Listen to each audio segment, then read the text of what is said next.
Bloco número 2, dando continuidade ao tema dito Carnaval, carne para Baal. Mas antes vamos ler alguns textos. Deuteronômio capítulo 1, Deuteronômio capítulo 7, versículos de 1 a 7.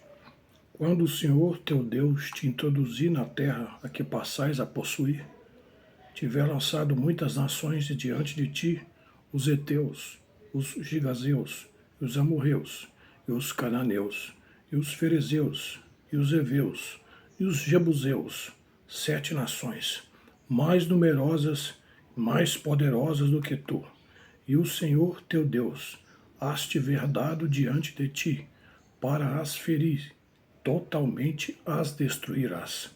Não farás com elas aliança, nem terás piedade delas, nem contrairás matrimônio com os filhos destas nações, nem contrairás matrimônio, não darás tuas filhas aos teus filhos, nem tomarás suas filhas para teus filhos, pois elas fariam desviar teus filhos de mim, para que servissem a outros deuses, e a ira do Senhor se acenderia contra vós outros, e depressa vos destruiria.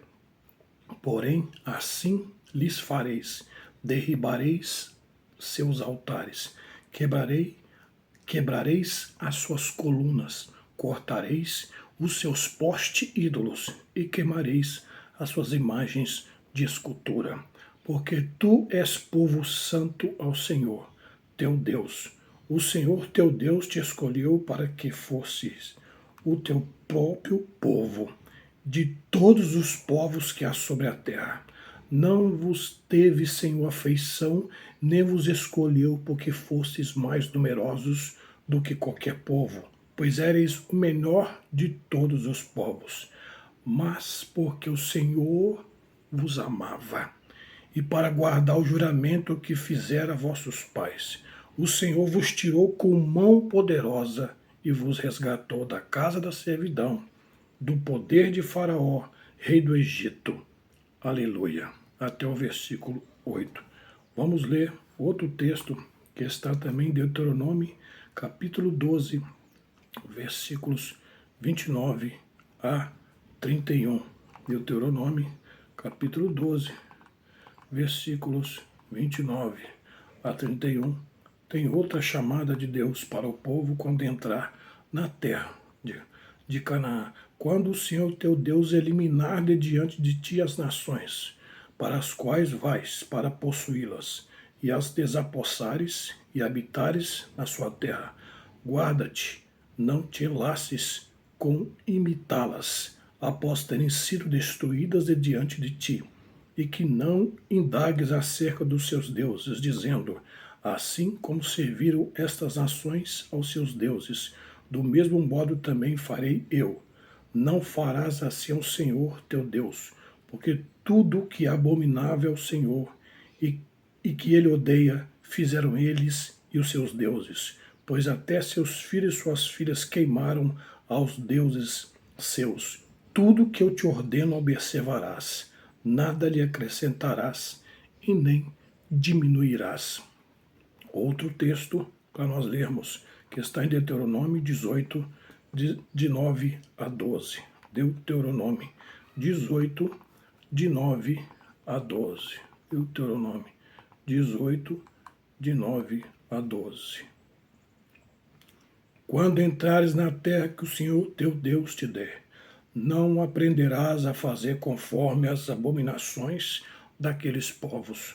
Não se achará entre ti quem faça passar pelo fogo o seu filho ou a sua filha, nem adivinhador, nem prognosticador, nem agoureiro e nem feiticeiro, nem encantador, nem necromante, nem mágico, nem quem consulte os mortos, pois todo aquele que faz tal coisa é abominação ao Senhor. E por estas abominações o Senhor teu Deus os lanças de diante de ti. Perfeito serás para com o Senhor teu Deus, porque estas nações que hás de possuir ouvem os prognosticadores e os adivinhadores. Porém, a ti, o Senhor teu Deus não permitiu tal coisa. Louvado seja o nome do Senhor. Dando continuidade aqui ao bloco 2, onde nós paramos falando sobre Dionísio, com as características ora de Deus, da cultura do vinho e da figueira, ora simbolizado pela era e pelos pinheiros, ora representados pelo bode. Dionísio, o deus da transformação e da metamorfose, que havia sido expulso do Olimpo, todos os anos chegava à Grécia aos primeiros raios do sol da primavera, acompanhado de um séquito de sátiros e ninfas, sendo saudado pelos fiéis com música, danças, algazarras, vinhos, sexo e também violência, que por vezes terminava em tragédia. Pisístrato, além de incentivar o culto a Dionísio entre os camponeses e lavradores, organizou oficialmente as procissões dionísicas, onde a imagem do deus Dionísio era transportada em embarcações com rodas, carro-navales, simbolizando que o deus havia chegado a Atenas pelo mar, puxado por sátiros, semideuses que, segundo os pagãos, tinham pés e pernas de bode e habitavam as florestas, com homens e mulheres nus em seu interior. Segundo o cortejo, uma multidão de mascarados, meio a um touro, que depois seria sacrificado, percorria as ruas de Atenas em frenéticas passeadas de júbilo e alegria. A procissão terminava no templo sagrado, Olenaion, onde se costumava a hierogamia, o casamento do deus, com a polis inteira em procura da fecundação. Consta que as primeiras seguidoras do deus Dionísio, há uns 3 ou 3,5 mil anos atrás, foram mulheres que viram nos dias que lhe eram dedicados um momento para escaparem da vigilância dos maridos, dos pais e dos irmãos, para poderem cair na folia, em meio à dança furiosa e gritos de júbilo. Nos dias permitidos, elas, chamadas de coribantes, saíam aos bandos, com o rosto coberto de pó e com vestes transformadas ou rasgadas, cantando e gritando pelas montanhas gregas. Os homens, transfigurados em silenos e sátiros, não demoravam em aderir às procissões de mulheres e ao frenesi dionísico. As festanças, que se estendia por 3 dias, encerrava-se com a bebedeira coletiva em meio a um vale tudo pansexualista. As baixantes sacerdotisas que celebravam os mistérios do culto a Dionísio, neste tempo mais conhecido como Baco, é com o nome de Baco que o Dionísio entrou em Roma. Daí alguns estudiosos afirmarem a origem italiana da palavra. Ao invadirem as ruas de Roma, dançando, saltando gritos estridentes e atraindo adeptos em números crescentes, causaram tais desordens e escândalos que o Senado romano proibiu as bacanais em 186 a.C., nas antigas Grécias e em Roma, entre os séculos 7 e 6 depois de Cristo, com a sociedade já organizada em castas e rígidas hierarquias, com a nobreza, o campesinato e os escravos nitidamente separados por classes, acentuam-se as libertinagens e as licenciosidades provocadas ao que se supõe pela necessidade de válvulas de escape. Era o culto ao corpo sem culpa da filosofia escolástica. Sexo, bebidas e orgias incorporavam-se definitivamente as festas que, juntamente com o elemento processional e a invenção de classes, compõem um modelo que alguns autores consideram fulcro estético e etimológico do carnaval.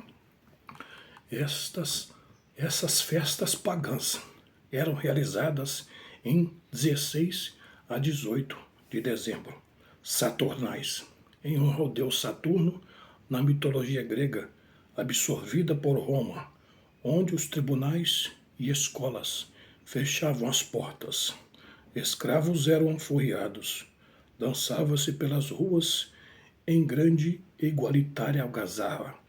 E 15 de fevereiro, Lupercais, em honra ao deus Pan, na Roma antiga, dedicados à fecundidade. Os Lupercos, sacerdotes de Pan, saíam pelados, banhados em sangue de cabra, e perseguiam os trausentes, batendo-lhes com uma correia. Em março, os bacanais homenageavam Baco, o deus grego Dionísio, em versão romana, celebrando a primavera, inspirados por como o Momo, entre outros deuses. Saturno, deus da agricultura dos antigos romanos, identificado como Cronos pelos gregos, pregava a igualdade entre os homens e foi quem ensinou a arte da agricultura aos italianos. Também expulso do Olimpo, Saturno chegava com os primeiros sopros do calor na primavera e era saudado com festas, em um período de liberação das convenções sociais. Durante as Saturnálias, os escravos tomavam os lugares dos senhores. Não funcionavam os tribunais e as escolas. Os escravos saíam às ruas para comemorar a liberdade e a igualdade entre os homens, cantando e se divertindo em grande desordem. As casas eram lavadas após os excessos libertários, que aconteciam de 16 a 19 de dezembro. No hemisfério norte, correspondia à entrada da primavera, com a reforma do calendário e a inclusão de mais 2 meses, julho e agosto, em homenagem aos imperadores romanos, Júlio César e Augusto, formam empurrados para diante. Seguiu-se a sua purificação com as Lupercais, festas celebradas em 15 de fevereiro, em homenagem ao deus Pan, que matou a loba que aleitara os irmãos Rômulo e Remo, fundadores de Roma. Os Lupercos, sacerdotes de Pan, saíam nus dos templos, banhados em sangue de cabra e depois lavados com leites e cobertos por uma capa de bode, perseguiam as pessoas pelas ruas, batendo-lhes com uma correia. As virgens, quando atingidas, acreditavam se tornarem férteis, e as grávidas, se tocadas, conseguiam livrar-se das dores de parto. Suetônio conta que, no templo das Saturnais, todos os participantes e os escravos podiam dizer verdades aos seus senhores, indo até o extremo de ridicularizá-los do jeito que bem entendesse.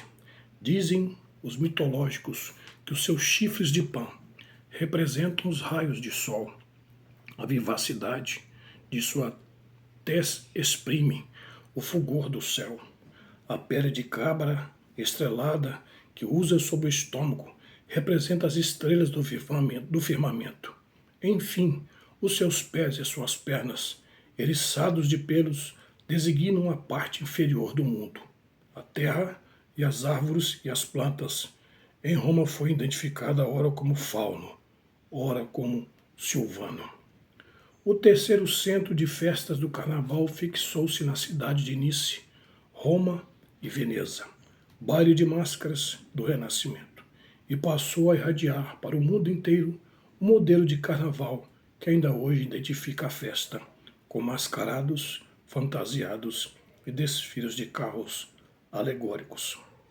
Na Roma antiga, as pessoas mascaradas desfilavam em carros puxados por cavalos com estrutura semelhante aos barcos, sobre os quais homens e mulheres nus cantavam e dançavam frenética e obscenadamente. Estes carros, chamados carros novales, podem ter inspirado o nome da festa, Adeus à carne, ou Festa da Carne. Hoje, os foliões percorrerem as principais avenidas atrás de um carro de som extravasando suas emoções e suas paixões carnais. Aleluia, glória a Deus. O Carnaval de Veneza, na Itália, é diferente em estilo, ritmo e espírito de qualquer outro carnaval. Já em suas raízes, é uma celebração de elite, intelectualizada, embora hedonística. As fantasias e as famosas máscaras venezianas inspiram-se na elegância e do bom gosto dos trajes dos séculos XVII e XVIII, ou nas personagens da comédia dell'arte, em que figuram os nossos conhecidos pierros, colombinas e polichinelos. Comédia dell'arte, conhecida também como a comédia de máscaras. A comédia dell'arte era composta por espetáculos teatrais em prosa, muito populares na Itália e em toda a Europa na segunda metade do século XVI, até meada do século XVIII. O espetáculo era baseado no improviso dos atores, que seguiam apenas em um esquema elaborado pelo autor para cada cena cômica, trágica e tragicômica. Grandes atores criavam as ações e os diálogos diante do público. Tornaram-se famosos as figuras de Arlequim, do Doutor, do Capitão Espaventa, de Pulsilena, Pantolena e Colombina.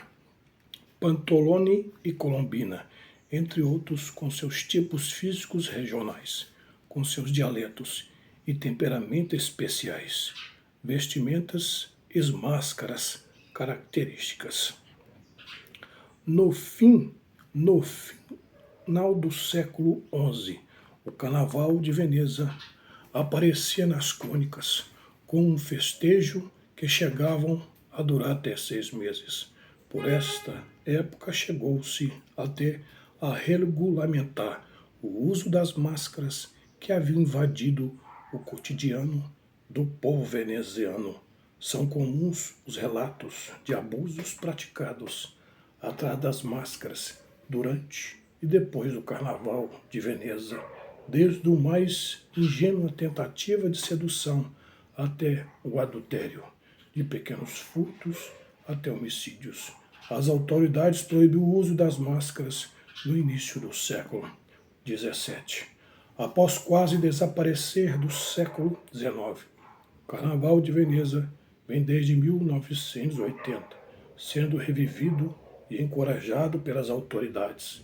Atrai hoje mais de 100 mil pessoas, que apesar do frio, da ameaça das marés altas, que frequentemente inundam a Praça de São Marcos, para ali convergem a fim de admirar o luxo das fantasias e das máscaras. Em Veneza, nas belas mansões e palácios de Gran Canale, organizam-se também luxuosos bailes, regados a champanhe e animados por ruidosas orquestras. A alta sociedade internacional, afastada do burburinho das ruas, comparece aos salões dos hotéis de luxo, decorados a cada ano com temas retirados das óperas de Verdi. Neles dançam-se valsa, tarantela e até mesmo samba, cada vez mais popular. O povo, por sua vez, concentrado na Praça São Marcos, se diverte de maneira bem mais desinibida. O Carnaval, totalmente pagão, começa oficialmente quando Pisístrato, o oficial, oficializa o culto a Dionísio na Grécia, no século VII a.C., e termina dando origem à festividade apostata, quando a Igreja Católica adota oficialmente o Carnaval em 590 d.C. E adquire suas características básicas na Renascença. Termina no século XVIII, quando o novo modelo de carnaval pós-moderno, começa a se delinear. O carnaval moderno foi concedido para que as pessoas pudessem extravasarem, se esbaldarem com comidas, bebidas, festas e orgias, antes que chegasse o momento católico de consagração e jejum light, somente não comer carne, exceto a de peixe, que procede à Páscoa, ou seja, a Quaresma. Os foliões, regados a bebidas alcoólicas e sexo sem limite, enchem ilusoriamente o coração, no ato de total entrega, transe e êxtase, de deliberação de todas as tensões reprimidas, realizam todas as suas fantasias, desejos e instintos animais e carnais, na esperança ilusória que poderão, neste curto espaço de tempo, ceder sem nenhum temor a Deus, às suas luxúrias e concupiscências. Afinal, no carnaval tudo é permitido, liberado. Na ignorância de que na quarta-feira de cinzas, confessando os seus excessos pecaminosos, através da figuração das cinzas em suas testas, terão seus pecados perdoados, como se Deus tivesse permitido, dado o seu aval para outros deuses serem venerados e adorados nessas celebrações. Por causa do teor carnal da festa, ela foi perseguida pela Igreja Católica durante muito tempo, mas com o tempo passou a ser tolerada. Assim, antes de permitir o carnaval, a Igreja Católica condenava a festa por seu caráter pecaminoso. No entanto, as autoridades eclesiásticas da época se viram num beco sem saída. Não era mais possível proibir o carnaval. Foi então que houve a imposição de cerimônias oficiais sérias para conter a libertinagem. Mas esse tipo de festa batia de frente com a principal característica do carnaval: o riso, a brincadeira, a libertinagem. Só em 1545, no Concílio de Trento, que o carnaval é reconhecido como uma manifestação popular de rua. E em 1582, o Papa Gregório XIII transforma o calendário juliano em gregoriano e estabelece as datas do carnaval. O motivo da mobilidade da data é não coincidir com a Páscoa católica, que não pode ser data fixa para não coincidir com a Páscoa dos judeus. No início, o carnaval era comemorado em 25 de dezembro, compreendendo os festejos do Natal, do Ano Novo e de Reis, onde predominavam jogos e disfarces. Na Gália, tantos foram os excessos que Roma o proibiu por muito tempo. Foi a Igreja que estabeleceu a data definitiva, 7 domingos antes da Páscoa, geralmente entre 22 de março e 25 de abril. Deixa eu beber aqui um pouquinho de água. Não tem mais água, a água acabou. A civilização judaica cristã, fundamentada na abstinência, na culpa do pecado, no castigo, na penitência e na redenção, renega e condena o carnaval. E muito embora seus principais representantes fossem contrários à sua realização no século XV, o Papa Paulo II contribuiu para a sua evolução, imprimindo uma mudança estética ao introduzir o baile de máscaras, quando permitiu que em frente ao seu palácio, na Via Lata, se realizasse o carnaval romano. Já no carnaval romano, viam-se corridas de cavalo, desfiles de carros alegóricos, brigas de confete, corridas de corcundas, lançamento de ovos e outros divertimentos. Como a Igreja proibia as manifestações sexuais no festejo, novas manifestações adquiriram forma: corridas, desfiles, fantasias, deboches e mormidez. Estava reduzindo o carnaval à celebração ordeira, de caráter artístico, com bailes e desfiles alegóricos. O carnaval é uma celebração que combina com desfiles, enfeites, festas folclóricas e comilanças, que é comumente mantido nos países católicos durante a semana que precede a Quaresma. Carnaval provavelmente vem da palavra latina carnalivarium, eliminação da carne, tipicamente começa cedo no Ano Novo, geralmente no Epifânio, 6 de janeiro, e termina em fevereiro com o Mar de Graça, na terça-feira da penitência. Tudo isso era apenas um pretexto para que os romanos e gregos continuassem com suas comemorações pagãs, apenas com outro nome, já que a Igreja Católica era quem ditava as ordens na época. Não era nada ortodoxo se manter uma comemoração pagã em meio a um mundo que se dizia cristão. O carnaval originário tem como marco inicial a criação dos cultos agrários, e com ponto final a oficialização das festas a Dionísio, durante o reinado de Pisístrato na Grécia, em 605 a 527 a.C., provavelmente originário dos ritos da fertilidade da primavera pagã.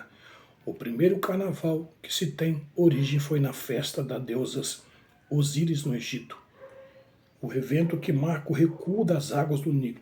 Os carnavais alcançaram um pico de distúrbio, desordens, excesso, orgia, desperdício, junto com a bacanália romana e a saturnália.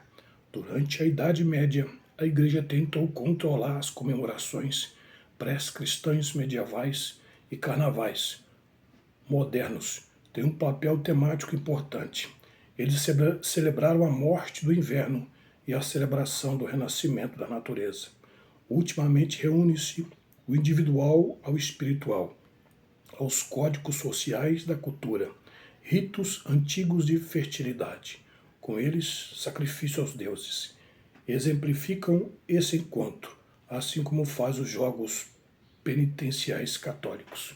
Por outro lado, o carnaval permite paródias e separação temporária de constrangimentos sociais e religiosos. Por exemplo, escravos são iguais aos seus mestres durante a Saturnália romana. Durante o carnaval, fantasias sexuais e tabus sociais são algumas vezes temporariamente suspensos. O carnaval é uma festa pagã que os católicos tentam mascarar para parecer como uma festa cristã, assim como fizeram com o Natal e outros rituais em cerimônias pagãs. Os romanos adoravam comemorar com orgia, bebedices e glutonaria.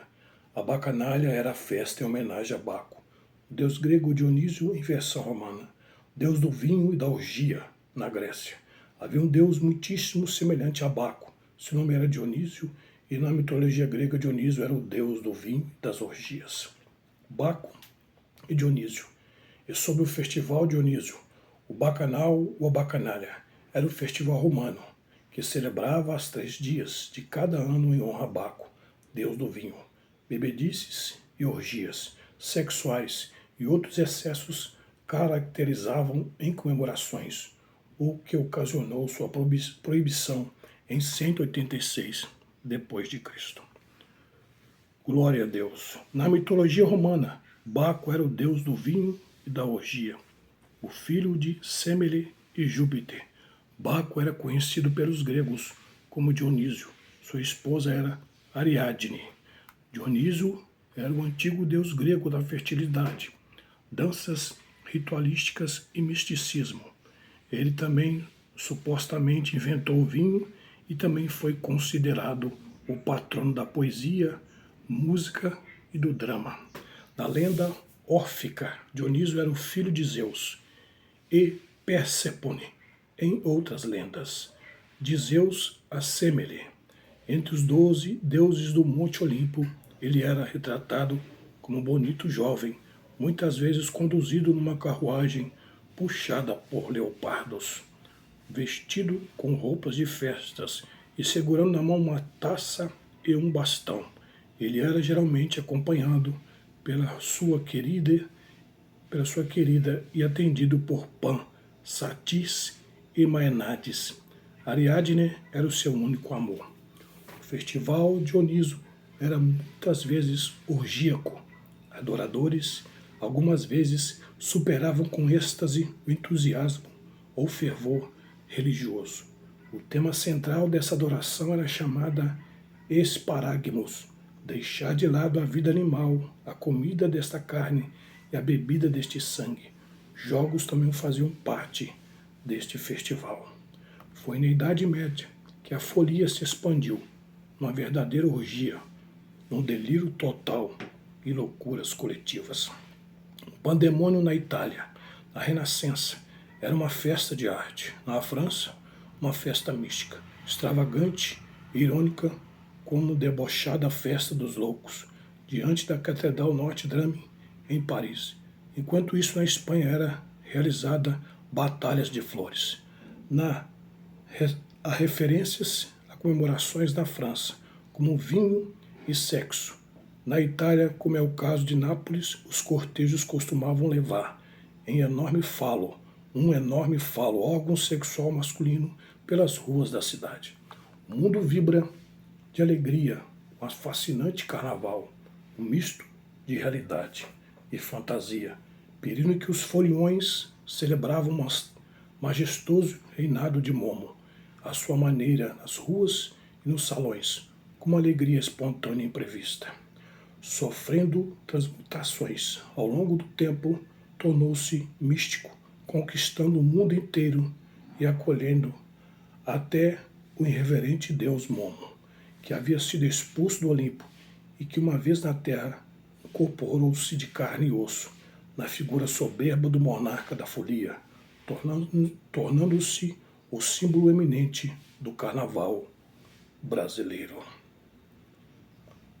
Aqui vamos dar uma parada nesse bloco 2 e vamos deixar aqui uma dica para você que está interessado neste assunto. Fique conosco. Se você sentisse que este assunto é de grande conhecimento e instrução para a sua vida e para a sua alma, deixa-nos o like, se inscreve no canal. Que Deus continue te abençoando. E vamos a seguir mais adiante para o bloco 3. Que o Senhor Jesus te abençoe. Louvado seja o nome do Senhor.